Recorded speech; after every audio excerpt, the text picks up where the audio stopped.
மாநிலங்களவையில் முன்னாள் பிரதமரும் அவை உறுப்பினருமான தேவகவுடா பற்றி எதிர்க்கட்சித் தலைவர் மல்லிகார்ஜுன கார்கே பகிர்ந்த கருத்தால் சிரிப்பலை ஏற்பட்டது. प्रेम हमारे साथ की है, मोहब्बत हमारे साथ शादी मोदी साहब के साथ की, ये रिसेंटली हुआ, तो आप ऐसा माने मुझे मालूम नहीं है.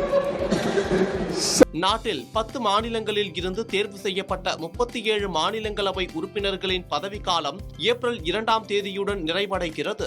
காலியாக உள்ள இடங்களுக்கான தேர்தலும் நடத்தப்பட்டு புதிய உறுப்பினர்கள் தேர்வு செய்யப்பட்டுள்ளனர்.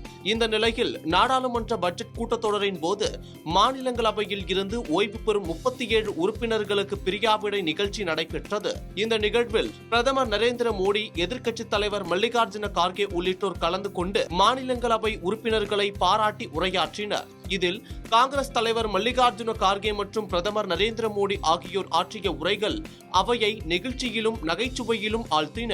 முன்னாள் பிரதமர் HD தேவகவுடாவுடனான தனது 54 ஆண்டு கால நட்பை நினைவு கூர்ந்த எதிர்க்கட்சித் தலைவர் மல்லிகார்ஜுன கார்கே நகைச்சுவையாக ஒரு உருது கவிதையை மேற்கோள் காட்டினார். அவர் காதலை எங்களுடன் வைத்திருந்தார், ஆனால் திருமணம் மட்டும் மோடியுடன் நடந்துவிட்டது.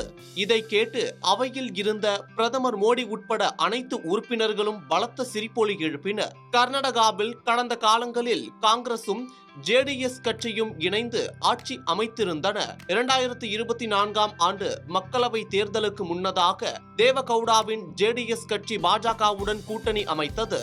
மதசார்பற்ற கொள்கை உடையதாக கூறிக்கொண்ட JDS தற்போது பாஜகவுடன் இணைத்ததை சுட்டிக்காட்டவே கார்கே இந்த உவமையை பயன்படுத்தினார். மேலும் அரசியலில் முற்றுப்புள்ளி என்பதே கிடையாது, ஓய்வு பெறுபவர்களின் அனுபவம் சமூகத்திற்கு பயன்படும், மூத்த உறுப்பினர்களிடம் இருந்து நாம் கற்பதற்கு ஏராளம் உள்ளது என பிரதமர் மோடி தெரிவித்தார்.